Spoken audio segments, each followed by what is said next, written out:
Consider the dedicated modern practitioner. 700 days logged on their meditation app, 30 minutes on the cushion every single morning. Perfect consistency. Yet, if you look closely at their life, their baseline anxiety, their daily reactivity, and the emotional weight they carry remain exactly the same as day one. The common assumption is a flaw in the setup. They think they are sitting with poor posture, or that they simply haven't found the exact right technique yet. In reality, they are trapped in an illusion of progress. They are operating on a severe misunderstanding of how the mechanics of meditation actually function. To understand why thousands of hours of practice yield zero results, we have to look at how the human mind systematically dismantles a session before the timer even begins.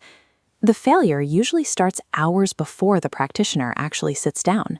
We need to examine the state of their nervous system throughout the day. A typical routine involves a steady drip of digital stimulation, uncontrolled indulgence in food or distractions, and a continuous loop of internal mental chatter. These inputs have an immediate physical consequence.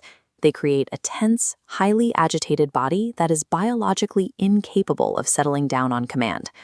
When this chaotic nervous system finally hits the cushion, the immediate result is profound physical discomfort and profound restlessness.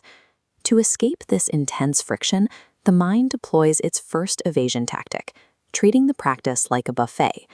The practitioner jumps rapidly between methods, 10 minutes of breath awareness, then a switch to chanting, followed by a sudden pivot to koan inquiry the moment things get difficult. The mind justifies this erratic behavior, telling the practitioner a specific technique just doesn't feel right, or that it isn't yielding immediate results. This visualization shows scattered lines failing to penetrate a barrier, representing fragmented method hopping. Real progress requires absolute commitment to one method to develop samadhi, intense, stable concentration.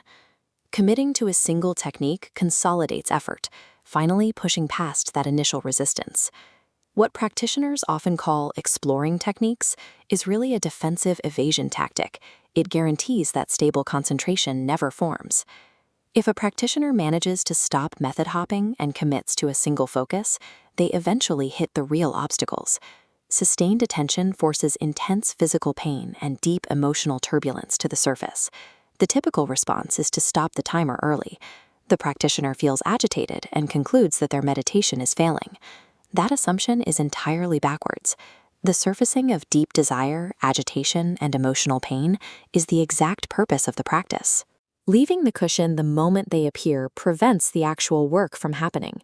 For those who stay seated but subconsciously flee from the pain, there is a dangerous trap: unconscious emptiness. In this state, time passes quickly and the mind feels peaceful, but it is not deep awareness. It is an entirely passive, dull condition where active attention disappears completely. Practitioners mistake this blank, unconscious void for enlightenment.